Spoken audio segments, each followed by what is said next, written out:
Welcome, everybody, to the continual Geek Dad Report special coverage of Game of Thrones. Tonight we are going to be talking about Episode 2 of Season 7, Stormborn. I, as always, am your hostess with the mostest, Brian West. Second of my name, father of two dragons, caster of the pods, and generally nice guy. And that over there is my beautiful ass of the king, Ryan Tomlinson. That's the kind of thing that fosters a good old Ryan's Rebellion. And you might find yourself missing pretty much your whole kingdom if you are going to continue with that line. I fear no man. I have two dragons. Two. One, I two. I think you're more in line with the Mad King. I am the king of the West, Ryan. West Uros.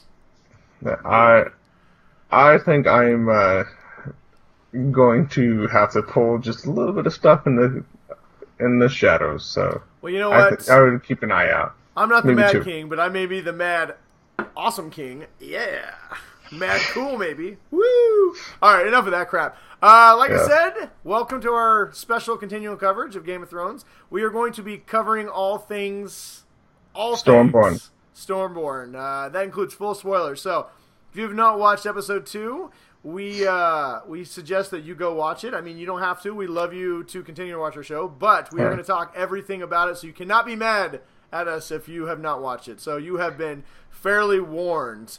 But like I said, we're going to slice the skin right off the truth in this episode. We're going to dive right in to all the pussy goodness that was Stormborn. And then we'll put a nice balm all over it, and it'll be like aloe vera, except with open skin wound. Oh God! I don't know. All I know is before we do it, I hope you have your rum handy because God, if you don't know what we're talking about, then you really haven't watched Stormborn. We are talking about Jorah and Sam's skin grayscale peeling disgustingness. Blah. You gotta give Sam credit though. He was kind of like a very weak character in the very beginning, but that's kind of she's cutting up a dude's arm. Dude, now. Sam is turning into like the foundation of this entire series, right? Think about it. Yeah. He's the first one to kill a White Walker, right? In forever. He figured out dragon glass is what killed him. He figured out that in last episode that Dragonstone is on a mountain of dragon glass, which moves a little bit in this episode. We'll talk about in a minute. He's figuring out the cure for Greyscale. He took a woman, he stole a lady from a crazy dude who wants to sacrifice his own, children, brothers? Yeah. And when his dad was a complete dick to him, he stole his family heirloom that's been in the family for 700 years. Was it the Oath? No, it wasn't the Oathkeeper. The Oathkeeper, is that Jaime's sword? Was that the Oathkeeper? No, that was the family sword of the Sam's Charlies. Sword, right? The Oathkeeper? Yeah. I don't know. All these Valyrian swords have, names. Yeah. They all... Because there's only so many of them. That's true. Well, you know what? For only having a few, they seem to be all over the goddamn place. Yeah. But Sam is becoming quite the kind of the behind-the-scenes hero of this show. And, maybe it'll be him on the Iron Throne at the end. We'll see. But I know in this episode, he delivers one of the nastiest... Oh, God. I mean, it was just cringe-worthy watching him cut the grayscale off of Jorah. I mean, I really felt for him. I'm like, oh my God. I know. I'm getting that face just thinking about it. Well, he comes in. Gross. Okay, first of all, like I said, kudos to Sam. He's just basically telling the maesters to go fuck themselves. And and he's like, okay, I'm going to do this. He's going to leave early. You know that. What? He's going to have to leave early. He's not going to be able to stay there to get his full chain. Oh yeah, no, Sam's leaving. I mean, I really do think this whole story arc. I believe Jorah's there for a reason. I think him and Sam eventually are probably going to pair up and go off on some quest to go help Jon and Daenerys. I think this series is really going towards a Jon and Daenerys kind of partnership, and I think what we're seeing is if we're looking at a microcosm, we're going to see a lot. I'm thinking next week. I think we're going to be talking a lot about this at the end of next week and then going into episode 4. But I think Sam and Jorah are the first hint that those two factions are going to kind of start teaming up, right? And I think that Sam helping Jorah is going to be the kind of conduit into that. But I really like that he took it upon himself, because of his father. I like that this season in general has been really tying into a lot of the season 1 and season 2 stories. It's really giving us a lot of payoff for some of the things that we watched in the first couple of seasons. Like, for instance, Jorah's father was, I forget his name, but he was the commander of the Night's Watch in the first few seasons. And he treated Sam very well. So Sam feels very obligated to help Jorah because of that. Now, he has no idea that Jorah has been running off with Daenerys and how important saving him could literally end up being. And that's what I love about this show. It's the people who are good, when you do, all things have consequences, good and bad, right? Every action in this series is going to lead to another action, good or bad. And they almost always have big consequences regardless. And this is clearly probably going to, I think this is clearly going to have big ramifications later in the show. Yeah, and I definitely think it was interesting because Samuel's father was at the very beginning. Mm-hmm. And so now I'm kind of trying to think of what his family is going to be playing in the fight for King's Landing. Yeah, Sam's, to your point, I'm guessing you're talking about when he was talking to Jaime and Cersei. Yeah, he's a totally bannerman. Jumping over to King's Landing for a second, Cersei didn't have a very big episode. She had a couple moments, one we'll talk about here in a minute, but she was trying to. They did a good job. This episode did a great job of showing her kind of trying to rally her own bannermen and basically saying that Daenerys is an evil person. That she's basically pulling a great. She's a foreigner. We need to build this wall. Yeah, and we're going to keep all these foreigners from coming in. I think we all tend to forget that Cersei has been the queen and part of the Iron Throne since the very beginning of the series, and now you're really seeing that she is on the Iron Throne. You're seeing how conniving and how good she is at politics, right? About spinning the truth and getting people to rally behind her. Like you said, the foreigners are going to come in and invade. The Dothraki have never stepped foot on Westeros soil before, and this harlot, the daughter of the Mad King, has brought them here to rape your women. They're really playing up the Mad King stuff now. Yeah, exactly. On that. Oh yeah, of course they're going to play up the Mad King. Her father was the worst king in history, and and his daughter's here to regain it. So all the people that are still loyal, and see, the problem is there's a lot of people who are loyal to factions that have now teamed up with Daenerys. With Dorne, and honestly, the Tyrells in general, they were the second richest house in Westeros, and they had a lot of bannermen. And so Sam's father, mostly because they have so much food production, so they're able to. They have the biggest population, and so they also have the biggest food, because when winter comes, they're the ones that ship all the food up to the north. And to your point, as much of a dick as Sam's father was early last season when we finally met him, he was kind of the honorable one in this. Jaime was like, "I want you to be my general," and he's like, "Listen, we swore an oath to House Tyrell, and we're not like a bunch of backstabbing connivers that." I like the thing where he goes, "We don't kill our enemies. We don't poison and slit the throats of our enemies under way of banners of friendship and kill pregnant ladies." I was like, "Ooh." Yeah, at weddings. At weddings, I was like, "Oh, cold-blooded." So I don't know where he's gonna lie. I mean, I don't know where Sam's family is gonna end up being, and that could create more drama for Sam kind of going forward. But real quick before we go back into the other part with Cersei, back to Sam for a minute. They have really been focusing a lot on this Greyscale thing. And, you've read the books. I haven't read the books. I've read some theories about Greyscale. But I'm starting to feel like, because think about it, there's only 13 episodes left. And 2 of the first 13 episodes have really dealt a lot with Greyscale and finding the cure for it, which obviously ties back into Dragonglass. Do you think this is just a way that they can tie everything back to Dragonstone? Or do you think that this Greyscale thing is actually going to have a bigger implication and ramifications for the final 11 episodes? Well, I have a hard time trying to decide how an infectious disease is going to... Sorry. What'd you do? Perry, if you're watching this episode, don't interrupt my show. God damn it, Perry. I don't even know who you are. But I have a hard time trying to figure out where... an infectious disease that only if you come in contact with it.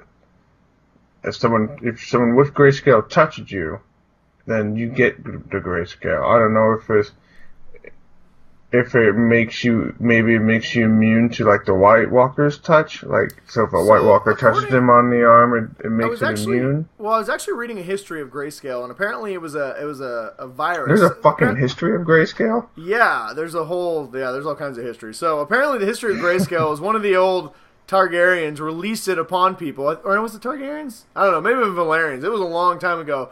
Apparently they said it was a curse that he released on his enemies or whatever. But people believe it was the very first, like, magical, kind of biological warfare. Huh. But one of the theories is that this also was released around the same time as the first White Walkers started showing up. So there is a theory that Greyscale could actually kill White Walkers, which, if Sam figures out a cure for Greyscale, and he has a cure to a virus that could wipe out all White Walkers... And he's going to start cutting up Jorah's arm and just flinging it at White Walkers? Yeah, all I know is, like, could he please, I know he's wearing gloves, but could he put on a mask? I kept waiting for him to punch one and pus just hit him on the face. Okay, now, Brian, he went through all the poop soups, and so I think... After you go through so much poop soup, you're probably pretty immune to gagging at that point. Yeah, that's probably true. I will say the last little bit of thing I want to say on this is the nastiest scene I've ever seen led to one of the most cringeworthy cuts of all time on this show. It might be the greatest cut ever on Game of Thrones because it was like... Is when he cuts into him, and then you're like, is he digging in there? What is that? And it turned out to be a guy eating like a pie, like a meat pie. And it was so... I had to like pause it, just be like, oh god. So this is 2 weeks in a row that we've had Sam dealing with two of the nastiest, like, almost vomit-inducing scenes on this show. I hope next week he just, like, shows him just laying down in a bed of flowers, and he's just like... Or just eating ice cream. Yeah, like... I hope, you know what, I hope next week it shows him getting some, because if anybody's deserved to get a little side nookie, it's Sam at this point. I'm not even going to lie. Yeah. He needs to make some babies. Alright, so we've spent majority of the show already talking about disgusting Greyscale, but yeah, as always, we'd like to hear you guys' theories, so, in the comments below, please sound off and let us know if you think Greyscale is going to be anything important in the show, or if I'm just reaching and me and Ryan are just going, maybe we're throwing out fun theories for everybody, but personally I think it's going to play bigger into the series. So leading into, like I said, that pie scene, we got our first our first Arya moment from this episode, and Arya's having quite the season already. Last week she has probably the best moment on the show, and this week she had a great reunion, and not just a great reunion, she had a moment where she really kind of became the Hound for a minute when she's at the pub and she runs into Hot Pie, her old friend, and he's like, "Hey Arya," hey Ari, and she's just like dead cold eyes, just like drinking ale. Yeah, she's like what, 14 or something? Yeah, she's just in like murder assassin mode. Her face looks like she just is a Terminator. I'm surprised she just doesn't wear a face like all the time. Well, I think when she...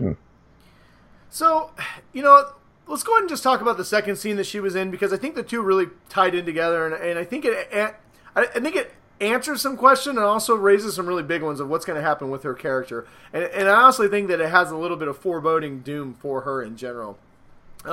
So first it starts out, just to recap, starts out with her running into Hot Pie again, and an old friend, and just he realizing how much she's changed and how kind of dead she is and how much she's just on her mission to murder everybody on her list. Well, when he makes the pie, or he's telling her about how he makes the pie, he's, I browned the butter a little bit. A lot of people don't, the best line in this episode. Yeah. And she goes, "Oh, really? I haven't done that." Then he goes, "Oh, do you make a lot of pies?" And she goes, "Oh, one or two." Oh my god, that was so great. I was just like, oh. Yeah, if you guys don't know what we're talking about, remember, end of last season, Arya fed Walder Frey, his two eldest sons, in a meat pie. Like, you open it up and just like an ear. Like, there's no ear, not in hot pies. Straight. No, he makes good pies. But then later, so, Hot Pie tells her, like, oh, are you going home? And she's like, why would I go there? The Boltons, have it. And he's like, oh, no, your brother is now King of Winterfell. Yeah. And she immediately, it was such a great job acting by her. And you could see her, like, the coldness went away. Yeah, it's like her murder face left. Yeah. And she was like, my family's alive? And so she decides to go there. And so on her way there, she runs into, Meat Pie. Her direwolf, Nymeria. Who is fucking ginormous at this point, which was a really cool scene. She had her own wolf pack. She was totally crazy, but she did not recognize Arya. And I think this was such a big, theme that even Arya was fighting with this. Who is she, right? From the very first Arya season. Still, I think she's always going to be trying to figure out who she is. Yeah. Really. And what her place is and everything. The one thing about the scene that's different in the books, Arya's been having dreams about Nymeria because she's a ward. Oh, she's a wharf? Yeah, in the books. Oh, so she can jump into her direwolf like Bran? Well, she's been having like dreams about her. Mm-hmm. And then when she was doing her training, like when she was blind, mm-hmm. the reason why she was able to win and be able to take the stuff again because there's a cat in the rafter, and she was warging through the cat, and she could see through the cat. Oh, so she could. So that was how she was able to fight and do all the stuff. They left out. Okay, but didn't you? I remember we talked before. I think it's safe to say that just because it seems like they are not adding that aspect. No, they clearly have only. Bran is the only warger in this the series that of note anyway. Which he was strangely absent for this episode. I thought he'd be in it, but. But I know you told me, too, that Nymeria, for those of you who haven't read the books, Nymeria apparently during this whole time in the books has been, like, doing her own missions. She's been, like, doing missions for the old gods, and she formed her own pack. Oh, yeah. Yeah, she's just been eating the fuck out of, like, bad guys. And we kind of got a hint of that in this. She shows up, she has her own pack. But the thing I want to talk about is how relevant I think that moment was for Arya and kind of going forward for her story. So at that moment, I think it was really important because apparently a direwolf, the thing about direwolf's cubs is they imprint on whoever they're around. So, even in the books, and I've read the first book, that's the reason why each direwolf kind of takes on the characteristics of each Stark child that it imprints with, right? Ghost is kind of a loner, and I forget. We haven't even seen Ghost in a long time. Yeah, I know. Robb Stark. I don't remember his direwolf, but he was very noble, and he was always the pack leader, and Nymeria was kind of a lone wolf like Arya. But I think it was very telling that she did not recognize Arya because I think the story, I think what that's telling us is that Arya has kind of lost who she is, right? She gave up being Arya, and even though Arya was never going to be a lady of the court, Arya has become just a cold-blooded murderer, right? Who also really isn't who Arya is. And I think in that moment, she was like, it's me, and Nymeria didn't recognize her, and then finally she kind of realized, like... Nymeria's outgrown her. Yeah, that she's outgrown her, and then when she kind of accepted that, Nymeria kind of backed off a little bit, but she still, I think it was very telling when she's like, come home with me. She was like, no, I have to do my own thing. And so Arya then said something that was almost identical to what she told her father in season 1 was, that's not me, right? Yeah. And so, what do you think that means? Do you think that's not me, like I'm not going to Winterfell, I have to complete my mission? Or do you think she realized at that moment that the path that she was on isn't her? Yeah, I think Nymeria has her own path that she's going on, and that she doesn't need someone. I meant like Arya. So Arya going forward. Do you think Arya, I think Arya realizes that everyone has their own path, and that they're going to take it, to get where they need to be to become, what they're destined to be. So, and so hopefully she realizes, when she gets to Winterfell, she just doesn't start murder killing, Littlefinger. So I'm not sure exactly what it meant, honestly, and I honestly didn't get enough information to draw. My conclusion is that she still wants to murder people, but that she also has to embrace the fact that she is a Stark, right? That who her family is and everything. That she's not going to give up her list, but she's also not this murder death robot, unfeeling, cold-blooded assassin. But I do think it's very telling. So in the last episode, Sansa said something very important. I believe Ned Stark said in season 1 is that, a wolf pack together is strong, but a lone wolf dies, right, without his pack. Yeah. And I honestly think that was an important moment for Arya yesterday, because I think the show is telling us, we don't know yet where she's going or what she's doing, but I think if she continues her list, I think they're telling us that she is going to die in this series. Mm-hmm. If she continues her list, if she decides to be a lone wolf and kill, she may accomplish it, but she's going to perish at the end. And I think that was a big moment in that show. And what satisfaction is she going to get out of that? Yeah, so I'm very curious to see what I think is going to happen with her. Has completely been thrown up in the air after that, because I don't know where they're going to take her, but I think the writing is very much on the wall for her story. If she stays with her pack, I know exactly what's going to happen to Arya, and it's not because of the books. So, the Hound is going to get with all the Bandit Brotherhood of the Light. They're all going to make it to Winterfell. Mm-hmm. Sansa's going to let him in. They're going to be all talking about shit. Sansa's going to come riding in, or Arya's going to come riding in. She's going to see the Hound. The Hound's going to lose his shit, and they're going to fight. Or something's going to happen between her, or no, the Mountain and the Hound are going to fight. That's going to happen on this show. Okay, so Arya's going to see the Hound, and he's going to forgive her. How about that? She already crossed him off the list, so I don't think those two. Yeah, I think she already pretty much. Yeah, so he's going to see her. He's going to forgive her. Yeah, that's possible. And her and Sansa are going to start knitting some, stuff together. You know what I want to know what's going to happen? This is jumping a little forward to next week, is what we saw in the teaser, is Denari and Jon meeting up for the first time, but more importantly, Melisandre's there, and so is going to be the Onion Knight. And they're going to tell Dany what happened. I don't think Dany is going to let that shit fly. Yeah, I don't think Melisandre is going to last long. So, Trins, let us know, like I said, what you guys think about Arya and what her meeting with Nymeria meant, besides the fact it was a really cool moment. What do you think her future is? But yeah, transitioning into Dany continues to have a great season. I particularly like the fact that Dany and literally all the ladies of Westeros, other than Cersei, are planning. Well, basically, if you include Cersei, all the women of Westeros, the first few seasons, it was all the men abusing the women, doing what they wanted to, and now they're all dead, and now all the women are fucking running the show. Oh, and remember, Sansa is technically the number. I mean, Jon doesn't really want to be king of the North, so Sansa does have some pull. So you do really have a I guess if you include Sansa now too. Now that Jon's, we'll talk about Jon in a second, but now that Jon's have left the Winterfell, the North.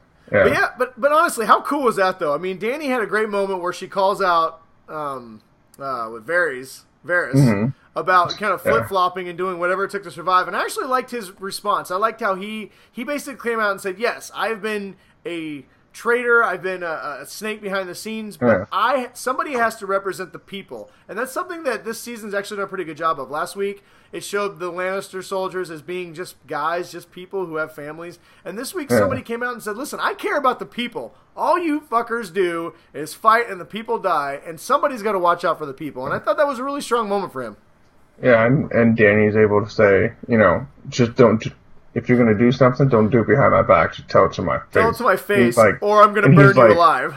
Yeah, and she's like, drop mine. Yeah, and he goes, all right. I think that touches on something the season's already done a really good job of. It's almost like everyone, not just us, but has witnessed the betrayal, the backstabbing, the conniving that's gone on for 6 seasons. And now people are just done with the bullshit. People are like, listen, I get it. You're a snake. I'm not going to deal with your shit. Sansa basically telling Littlefinger to pound sand last week. This week, Dany ain't hearing none of it. None of it from Tyrion. Yeah. She ain't hearing none of it from frickin' from Varys, and it's just Varys, and it's just like it's kind of refreshing, honestly. And don't forget, Jon isn't taking any of that shit from Littlefinger either. Yeah, Jon trying to chokeslam Littlefinger, and we'll talk about him in a second, but it's very refreshing. We've seen so many people walking blindly into stupid mistakes. People at least now we still see some people walking blindly into stupid mistakes in this episode, but at least people seem like they're finally catching on. I thought that was really cool. The other thing that I loved about Dany is a little moment where Dany had a talk with Lady Tyrell where she's like, listen, all this planning's great, but don't be a sheep, be a lion. She's like, I've watched everyone else be lose. A dragon. because they were sheep. You're a dragon, be a dragon. So we'll see how that plays out later on. Well, do you see how Tyrion really does influence her now? Well, she respects like when he said, "You don't want to be, the Queen of Ashes," and then when she's talking to all the women, she says, "I don't want to be the Queen of Ashes." Well, and then you see Tyrion kind of looked up at her like, "Oh shit, you just said what I said." And he kind of smiled a little bit. Yeah, I mean, they've developed a true partnership, a friendship. She respects him, and he actually has her best interest in heart. Like, he really wants to see, Tyrion's always been one of the good guys, but he's officially one of the good guys now, right? He's, But nobody else knows that. Well, we're definitely, we're definitely seeing like, oh, that fucking Lannister. We're definitely seeing some good guys and bad guys lines drawn, which I don't know if is well for the good guys because they never seem to do well in the series. But speaking of somebody who walks that line between good guy and bad guy, Melisandre showed up this week and she had quite the revelation. We got to meet, for the first time she meets Dany, and it's kind of the one that's going to bring this whole Jon Snow and Dany meeting together. But she talks about the prince that was promised, and we find out from Missandei, who says, "Oh, well, you know what? That translation's wrong. The Valyrian translation of the prince that was promised is actually gender neutral. It could be prince or princess." So the reason why that's a big moment, if anybody doesn't know the legend, basically, I forget the name of the knight, but there was a great savior who died who was prophesied that he would come back again and bring the dawn, right? So it would end the long winter, basically end the White Walkers and restore order, basically bring about new beginnings, the summer. And so a lot of people have thought that Jon Snow was the prince who was promised. That's why he was brought back from the dead. But this kind of shades light that it could literally be any character on the show, right? Yeah. Which, just what we need, more questions. Yeah, it could be Dany and Jon have a kid, and that kid becomes the prince that was promised. It could be Sam. It could be Hot Pie. We don't know who it is anymore at this point. Hot Pie goes up to the White Walkers with pies in his hands. For all we know, he could end up... I'm starting to think that no one is going to survive. That our original prediction, like on season 2, was like, no one's going to make it. I'm starting to think that could happen. But it was just an interesting little twist. It's going to be an empty throne. Something to think about. It's a big moment. It seems like this season is just nothing but big moments, right? Like, everything is now so much more meaningful. And I think partly it's because we're finally getting to the end game, but also because we only have 11 episodes left, so... Yeah, well, if you want to talk about big moments, I mean, we have, after the whole battle plan's been laid, they're going to attack Cassidy Rock. The Iron Fleet's going to go to Sunspear and pick up the armies and take in the King's Landing. There's some ladies about to get some action on. And then, of course, Euron comes over and just ruins the moment. Last week I said I don't know who the villain's going to be, and this episode I think did a really good job of showing that Cersei's the main villain in this now, kind of from here to the end. Well, she's always going to be the main villain, and like Bolton was a good side villain. Like he's the one that you can just you can really passionately hate for a short period of time. Well, Cersei is so much on the throne now. I don't know if her story will wrap up this season, but she is clearly, the head bee in charge, right? She is powering everything. But Euron is that crazy underling who he has proved that we have no idea what's going to happen with him. Well, I mean. He shows up unannounced, out of the blue, and just trashes Yara and Theon's all their fleet and just decimates everybody. And he rides that awesome boarding thing that had teeth, and he rides it like a surfboard. He jumps out and he's like, "Wah!" He's just hacking people to death. He looks like he's having all the fun in the world. Yeah, well, it just proves that last year all the stuff that he was saying was pretty much true. Well, here's the thing I like about him as a villain, as evil as he is. Like, Ramsay was so vile, he was he made your skin crawl. This guy is a terrible person, but you kind of smile every time he's on the screen, right? Yeah. You kind of have fun. I almost am going to see him sad when he eventually dies, which he will. Probably get eaten by a dragon or something, but... Yeah. It'll be a sad moment. So he pretty much destroys the whole Iron Fleet that was going to Sunspear. Yeah. To go get the armies to attack King's Landing. So there goes half of the plan. that they had. Well, see, so real quick, the plan, before we finish talking about this, the plan. What did you think of the plan? I kind of like that Yara, we talked about earlier in the show, we talked about consequences, right? I like that Yara was like, listen, I get it, you don't want to rule Ash, but we have everybody, they're right there, let's go get them. And if they listened to Yara, you couldn't help but think, if they listened to Yara, at the end of this episode, they'd be already sitting on the Iron Throne, right? But instead, Tyrion and Dany come up with the smarter plan of going down, getting Dornish troops and getting like they were saying, if you had a whole bunch of foreigners and occupying a city, it's going to feel like they're an foreign occupation. It made sense, but it's almost like they haven't been watching the same show we have. Like, if you do something that makes sense and is the right thing to do, you are going to lose, and it's going to be terrible, right?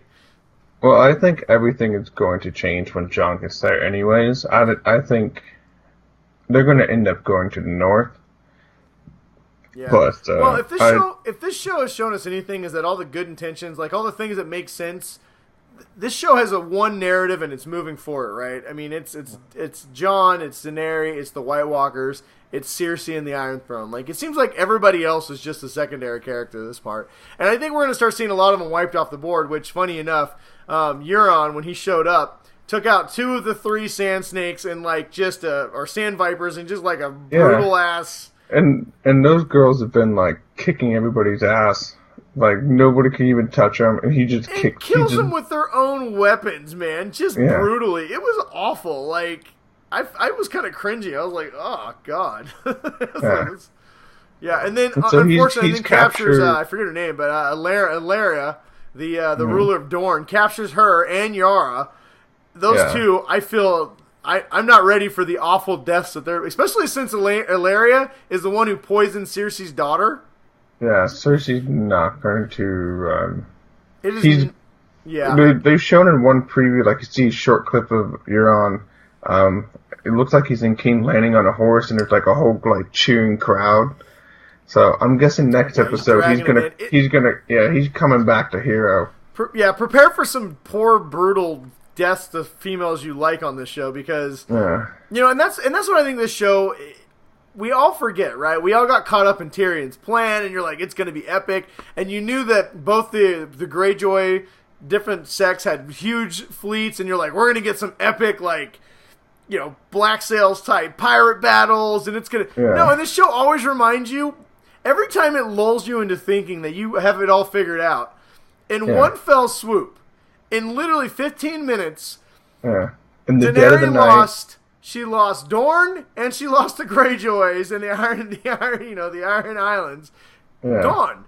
She already has, a third of her power wiped out in one move by a crazy ass Greyjoy, and Cersei's planning. Now, I've heard some theories that there could be a traitor in Daenerys' camp, that maybe even Lady Tyrell sold them out.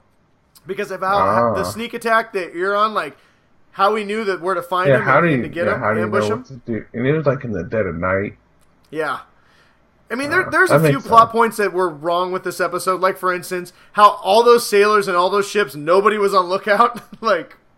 Yeah, nobody saw anything coming. And we talked earlier about this, and this, this isn't my idea. I actually read this from somebody else about how at the end of last season they sailed from Dorne. They could have easily picked up all these people and sailed them right to right to Dragonstone, so they didn't have to sail back down to get them to do their mission. So, I don't know. But I will say one thing. I got the feeling at the very end of this, I thought back to the moments that we saw in this episode when it had all the players surrounded around the table in Daenerys' camp.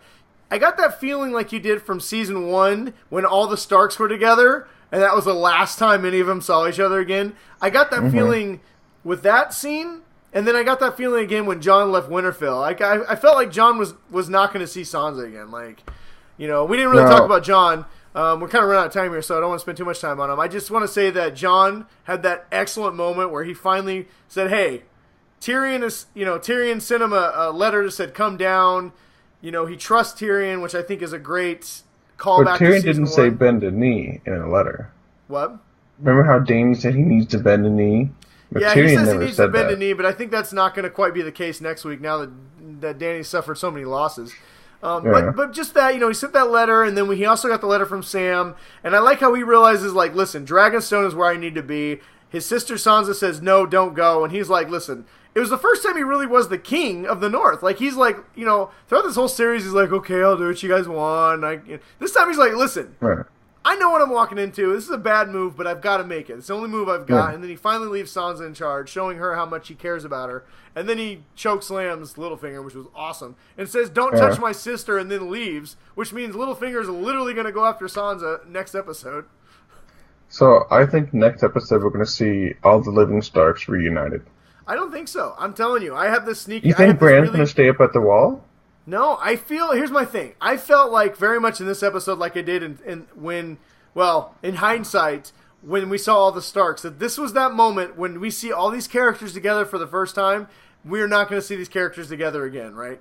You're not going to see... Obviously, we're not going to see the Greyjoys probably reunited with Dany because they're all about to die. But I don't know. I just feel like this season is mirroring season 1 so much that I think there's a good chance, especially that last look that Jon gives Sansa, there's a good chance those two never see each other again. I don't know. I think the Starks are going to be okay. I'm not saying they're not going to be okay. I just don't know if they're ever... Because once again, what do we get? Yeah. Arya heading back to Winterfell, and Jon is now leaving. Bran is heading to Winterfell. But then again, you may be right. The Starks, because technically, Jon is not a Stark. I think Jon and Dany are going to hop on some dragons, and they're going to fly up to the wall. I think there could be some shit going on. All I know is this season has been moving really fast. Real quick, a couple things I want to cover real quick before we get out of here. Theon, fuck you. We didn't even talk about Theon. Yeah, Theon, you're such a... I know that Ramsay ruined you, but you're such... you get your one chance of redemption with your sister, and you tuck tail and run, and turn back into Reek, and jump over the... He didn't even jump over the boat like a cool guy. He's like... Yeah. God damn it, Theon. And then I like how Euron just fucking... That mad cackle that he gives. Yeah, he's just... And Euron's like, there's your dickless brother. Bye! Yeah, Euron is, like I said, he's turning into one of my favorite villains on the show, like, of all time. But, I don't know. What do you think about Reek? Do you think... Is he going to get any kind of redemption? I mean, clearly he's going to die in this series, but does he get any kind of redemption before he does? I don't think he has it. What can he do? That's going to be a big redemption. He's going to go back to Dany. Maybe save Yara somehow, but I don't see how. I mean, I think Yara's goner. Even if he does save her, she's going to stab him in the face. Yeah, that's probably true. This is the second time that he's done that to her. Yeah, that's true. He did it the first time in the castle. It was so heart-wrenching to watch her cry, too. She's given so much up for her brother, and she's been the only one who ever believed in him, and he just... Oh, God. What a dick. Theon, get out of here. I hope they get you next. You gotta have a dick to be a dick. So. What else we got here? Real quick before we get out of here, I do want to give a little bit of a... I don't want to spend any time on it. I just thought it was a real touching moment between Grey Worm and Missandei. Very touching moment. Yeah, very touching. A lot of touching. That woman is the finest woman in the Seven Kingdoms. I'm hands down calling that right now. And unfortunately for Grey Worm, he can't even enjoy the whole thing. Just don't be too hands down. Yeah, but I thought that was honestly, there's been a lot of sex and love in this show, but I think that was probably the most touching, heartfelt scene. There's two people who, one guy especially who's gone through so much in his life, who can't even really show the woman he loves how much he loves her. She's his weakness. But she's his weakness. I thought it was the one thing that's vulnerable for him. It's the only thing that he had to give her, and he gave it to her. I just thought that was a really cool moment on the show. Unfortunately, I'm fairly certain that means those two will never see each other again. One of them is definitely going to die. Yeah, Grey Worm's going to die. He's going to be resurrected as a fucking undead dude. And oh, God. Hopefully he at least has a wiener when they resurrect him. Poor bastard. But anyway, I thought it was really cool. So, I don't know. Anything else? We got anything else to talk? Did we talk about everything? How about let's do quick predictions for next episode? Quick predictions. We're not going to get the Jon Denari, not reunion, but first intro until the last 10 minutes of the show. Guaranteed that's going to happen that way. I think we're going to see some public executions that are going to be really... I have a feeling next week going to be very King's Landing centric. Maybe we'll get some like people at the North training or We're getting gonna get ready. some Bran. We didn't get any Bran, so I think we could have some Bran. We'll definitely get some like foresight on what's going on with the White Walker army. Well, it seems like Bran is definitely our conduit to that, and I think we could get. I think we're gonna get some more. I think we're gonna get some more stuff in the past, honestly, because I think they're gonna build up to that meeting between. Yeah. But I think by the time Jon and Daenerys meet for the first time, us as the audience are going to know even more about the Tower of Joy and that whole scene. So I think we could get some of that. I also think, real quick, last little bit thing, we didn't cover Cersei coming up with ideas how to kill the dragons. They had they're building these crossbows. Giant trebuchets. Dragon crossbow ballistic crossbows. Yeah. How cool was it to see those dragon skulls, though? To see Valeria, the first dragon, the main dragon, his skull was like the size of a giant truck. Yeah, I think it's fucking huge. But I want to point out one thing that maybe has not been, that I hadn't even noticed until that moment. When she shot that crossbow, you know what it reminded me of? Remember when Joffrey got his crossbow and was shooting the prostitutes? Yeah. Cersei even has the same haircut now as Joffrey did back then. Oh my god, why are they doing so much stuff with hair? Dude, she's the new Joffrey. They've turned her into Joffrey. She's the female Joffrey, but she's way smarter. Well, oh my god. Right? Because the producers were saying in the after episode that there's a lot of like similarities to season 1. Yeah. And that's a fucking, god damn it, Brian. She was pulling the trigger, and I said, holy shit, that looks like Joffrey with his crossbow. Sure enough, fucking Joffrey with his crossbow. Yeah, anyway. You heard it here, people. Cersei is now Joffrey with a vagina, which we should all be very terrified for. Yara and Ilaria next week. It is not going to be pretty for them. Yeah. But anyway, another great episode. This season has just been fantastic already. It's unfortunately almost halfway over already, which sucks. Yeah. But, I don't know. Let us know your guys' theories. Let us know what you think. Let us know if we are way off base or if we forgot something. We'd love to carry on the conversations. And as always, thanks for joining us. You got anything else? Stay nerdy, everyone. Stay nerdy and watch Game of Thrones and geek out with the rest of us, guys. We'll see you next week on another edition of Geek Dad Reports Game of Thrones coverage. Not a catchy name, but I don't give a shit. We'll see you guys later. Bye, everyone. Damn you, Reek!